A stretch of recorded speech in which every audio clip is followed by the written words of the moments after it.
Hello, Silviu Burcescu here from Mensana Center with another Need-to-Know Basis video.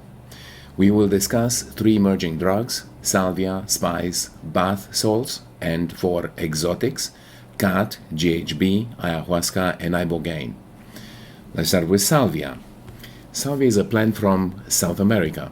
The active component of this plant is salvinorin A. Salvia is administered by chewing the leaves, drinking the juice of the leaves, or drying the leaves and smoking them as cigarettes, or maybe using them in a water pipe or a vaporizer.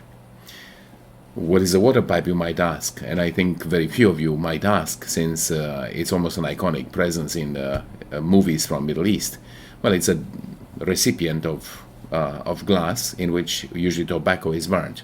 The novelty is that the smoke, instead of being directly inhaled into the lungs, it's percolated through water, which humidifies it and makes it less irritant. Very often in this water there are flavors that change the taste and the smell of the smoke. And obviously it can be used for salvia as well. What is a vaporizer? Well, vaporizer is something that many of you might not know of. That's a device usually used for marijuana. It's a heater that heats the plant to a temperature that is less than one needed to make it burn, therefore evaporating the active components of the plant or of the herb and making its use a little less dangerous. Well, whether this is the case or not is still not decided. Nobody made any studies to prove that using a vaporizer is healthier than the smoke, but it's kind of universally accepted that it's probably less dangerous to use a vaporizer than just to burn the herb, marijuana or salvia, and actually smoke it. What is the active ingredient? Salvinorin A. Salvinorin A acts on a type of opioid receptors called the kappa receptors. The main opioid receptors are delta, kappa, and mu. Heroin and morphine, for example, act mostly on the mu receptors. Salvinorin A acts on kappa receptors. The effect takes 1 minute to set in and lasts for 30 minutes and causes changes in visual perception, in body perception, in the perception of reality, and some emotional changes. The effect is probably closest to hallucinogenic group of illicit substances. Think about that. A herb that is called Salvia divinorum suggested from the get-go that some people somewhere on the planet use this plant to cause themselves some altered states of mind, often identified as religious experiences. From this point of view, it is no different than psilocybin or mescaline or other psychedelic drugs. Some people are of opinion that these substances help the individual access a different level of consciousness, making the user understand much more about the world than before. The only thing that is very likely to happen is to teach the user of the relativity of our sensorial experiences. There is this view that psychedelics make you see an alternative reality that is unreachable by mere mortals. Of course, it does that. It does, though, by fabricating a new reality. We have the reality which is caused by physical phenomena acting upon our senses, and then the fabricated reality caused by substances that disrupt the normal functioning of the brain. What is the use of this alternate reality? Zero, nothing. You cannot take decisions based on this imaginary reality. It is not a functional reality. The only thing that this experience teaches us is that reality is a subjective construct, is a reflection of something that is happening out there that cannot be known in an absolute way, but just through interpretations that our brain assigns to it. As long as our brain functions properly, this construct is sound and helpful. If we disrupt the neurons with all sorts of mind-altering drugs, what we get is a distortion, an anomaly that has very little, if any, value. It can be intriguing, seductive, inducing many to believe in its validity, but there is no value or no validity to it. So we talked about salvia. Now we are going to talk about spice. Spice is sold under the name of K2, Yucatan Fire, Moon Rocks, fake weed. And, surprise, this thing was sold in gas stations and through the internet. The manufacturer claims it is a mixture of herbs with psychoactive properties, but the reality is that the mixture would have no psychoactive properties if it wasn't for the synthetic cannabinoids which impregnate these otherwise useless herbs. So let me make sure that you understand this right. Some wise guy took some weeds, not marijuana though, from the back of his house or from who knows what ditch at the edge of his street, dried them, chopped them, and packaged them. But before packaging them, soaked them in la pièce de résistance, some synthetic cannabinoids, and changed this worthless bag of dried leaves into a hit product. But why synthetic cannabinoids and not just mix some marijuana or hashish in it? Well, it's very simple, to squeeze through some legal loopholes, because these synthetic molecules were not on the official list of controlled substances initially. Of course, many states caught on and added them promptly, so the legal machinery could start chewing on this issue, prosecuting its peddlers. So there's nothing more to say about spice except for they're just marijuana in disguise. Bath salts. Now this is an interesting twist. I would like to meet the marketing strategist on this. Why bath salts? What is the appeal of this name? How does that name compare with Black Pearl, which is heroin, or Satan's Secret, inhalants, or Black Star, LSD? Well, so what is under this unappealing name, bath salts? An equally unappealing chemical name, 3,4-methylene dioxypyrovalerone, or MDPV. This substance causes reuptake inhibition of norepinephrine and dopamine, but this does not say much because there are many legitimate substances, legitimate psychiatric medications that do the same thing and have no addictive potential, and their health risks are very small. When it comes to bath salts, the research is remarkably scarce. We know that this substance is addictive since it leads to consumption patterns typical for addiction, but there are no systematic studies done in humans. The only studies so far have been done on laboratory rats. How on earth are rats going to tell us if a substance is addictive? Well, that is very simple. Self-administration. If a rat self-administers a substance, that means it is addictive. You might think right away, hey, wait a minute, rats eat everything inside. They chew even on electric wire, for God's sake. You're not saying that electric wires are addictive. Well, very well observed, but what if you put a substance like bath salts into an intravenous solution that goes straight into the rat's bloodstream, and the rat has control over its administration by pressing a lever? Then you have a model that can yield useful information. There is no longer an issue of taste, since the substance goes straight into the bloodstream. If the rat decides to press the lever repeatedly and self-administer a substance, that means that there must be something enjoyable about that substance, about the effect of that substance. It's pretty smart, but that is a very sure thing. If the rat presses the lever like crazy to cause the substance to seep into his bloodstream, that means the substance has an addictive potential. Very straightforward. So we know that methylene dioxypyrovalerone is addictive, and we also know that it can cause agitation, increased heart rate, increased blood pressure, panic, or intense anxiety, even psychotic experiences.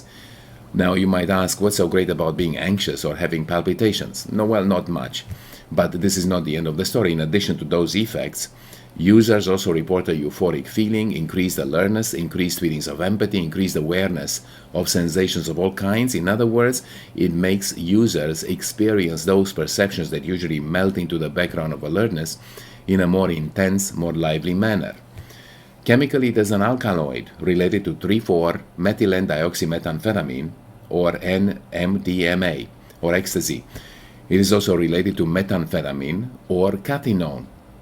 Cathinone being the active ingredient in cat, the preferred drug of Somali pirates. But let's review. We talked about salvia, which with its active component salvinorin A, which is a hallucinogen, about spice, which is an active, as active ingredient contains cannabinoids, pretty much similar to marijuana, and then the bath salts, whose active component is MDPV, a stimulant close to in structure to ecstasy.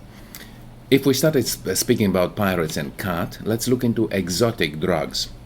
In his book Pirates of Somalia, the journalist J. describes cat as a sine qua non condition for employment. A useful little piece of information if you ever run into a situation where you need to hire some pirates. Any pirate captain knows that his crew would not sign up for the job unless he assures a constant stream of this plant called cat. This plant comes out of Arabian Peninsula. Or to be more exact, it doesn't come out of Arabian Peninsula because its use is pretty much limited to Ethiopia, Yemen, and Somalia. Usually the only traces of wealth in the coastal region of Somalia after this big piracy wave are the occasional brand new Toyota pickup trucks, since the other proceeds of this hazardous occupation are chewed up in the form of cat. Cat's active ingredient, as I mentioned, is cathinone, which is a stimulant. It inhibits the reuptake of norepinephrine and epinephrine, as well as directly stimulating the serotonin receptors. Its effect lasts around 3 hours and are described as similar with those of cocaine and amphetamines. While intoxicated, users are more talkative than usual, pupils are dilated, they become hyperactive, euphoric. Cat is chewed or brewed in a tea form. Another fine example of exotics is GHB, gamma hydroxybutyrate.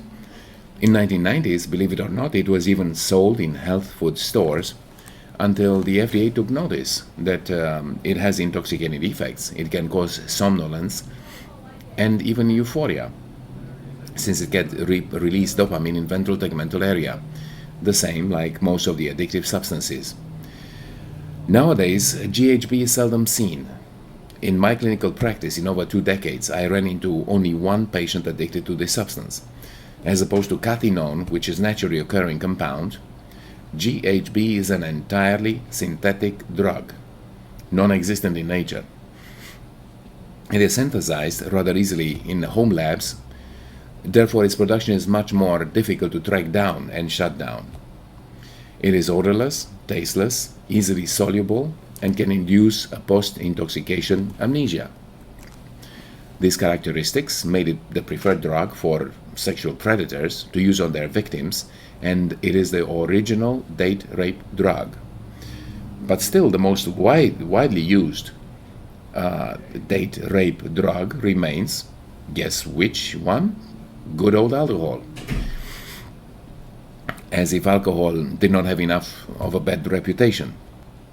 GHB does not lack some therapeutic value. It has been looked at for treatment of alcohol withdrawal and chronic severe insomnia. Sodium oxybate is a close derivative of GHB, which is now marketed under the name of Xyrem. Because of its terrible reputation, though, Xyrem is an extremely difficult to use medication, since it's very strictly controlled by the FDA. The formalities involved in using Xyrem are so prohibitive that it makes it almost as non-existent for most of the patients. Well, let's move on to some other oddities of the drug world. By the way, believe it or not, this is the name of a local pharmacy, Drug World, rather a bold marketing decision, I might say. We are going to leave behind the realm of addictive substances and talk about psychedelic drugs. These are a group of substances that are not particularly enjoyable, or you might say you need to develop an acquired taste for them. In general, psychedelics are not addictive, but they are considered equally harmful as the addictive ones. Their use is controlled and punished in the same way as the use of addictive substances. Let's take, for example, Harmaline or Harmaline. That's an interesting name. A substance that has harm in its name cannot be good. Harmaline has a rather colorful history, starting in the depths of the Amazon jungle. The shamans boiled the bark of a tree called Banisteriopsis inebrians and Banisteriopsis capi into a concoction called ayahuasca, the vine spirit in Quechuan language. They believe that it can give people supernatural abilities to find out enemy war plans, identify the sorcerer responsible for the illness of a relative or other wild ideas. What Harmaline from this tree bark does in reality is causing a very strange and complex emotional perceptual disturbance. What is observable is definitely the very unflattering mixture of vomiting, shouting, prancing around in a disorganized manner for 2-3 hours, and some natives would do this for days by taking more and more of this plant to maintain its effects all through this time. What is reported is the experience of flying or dying or seeing events one believes are happening at a far distance, seeing peoples, animals, gods, devils, and all sorts of other hallucinations. Myself, I could never understand the fascination with these experiences. It is no different than sticking your feet in oversized clown show shoes and running around stumbling, falling, and believing it is an enjoyable experience. And the idea that these malfunctions of the brain offer a glimpse into a so-called quote-unquote dimension forbidden to mere mortals is just absurd. I'm sure I'm going to get some harsh comments, usually based on the idea, why do you talk about things that you did not experience? And yes, I must admit, I do not use this tree bark, but I know a lot about how the mind functions, and to me, handicapping neurons is not my idea of fun, and definitely not the right way to learn anything. When you start actually making a nice story based on misfiring of neurons, you may as well start believing in Santa or Easter Bunny again. It is fully understandable why Quechua people called this concoction ayahuasca, the spirit vine, but gushing over this effect of harmaline is rather absurd in the 21st century. If we are speaking about gushing over questionable quote-unquote miracles, let's go to ibogaine. This is another star among psychedelics. It is the active substance of Tamanta iboga, a plant which, in similar manner with Banisteriopsis inebrians vine, it was used by tribes across the Atlantic, in Africa this time. And the same as the Amazonians, the Africans used it in the proto-religious practices. Europeans became aware of this plant in late 1900s and 1930s. It was even brought from Gabon to France and commercialized under the name of lambarine. I do not understand what was the use of such substance when it was put on the market at that time, but the interest in this plant in Europe was pretty much zero. But in 1960s, rumors started about the effects of this substance in diminishing or stopping the use of addictive substances, including alcohol. Up to date, there is no evidence to clearly assess that this substance is doing more than cause temporary psychotic symptoms similar to other hallucinogens. Despite reports of death caused by ibogaine, there are still quote-unquote centers that use ibogaine for treatment of addiction. Usually these quote-unquote centers are in Latin America, possibly even in Europe, but no reliable treatment facility or clinician would touch this plant for more than research purposes. Well, this is pretty much what I had to say about this topic. Do not forget, we talked about the emerging drugs, salvia with salvinorin A, the bath salts with MDPV as an active principle, the spice, which are just marijuana in disguise, and then we talked about some exotic drugs, GHB, khat, ibogaine, and ayahuasca. Well, so subscribe to this channel if you want more updates on psychiatric issues of any kind.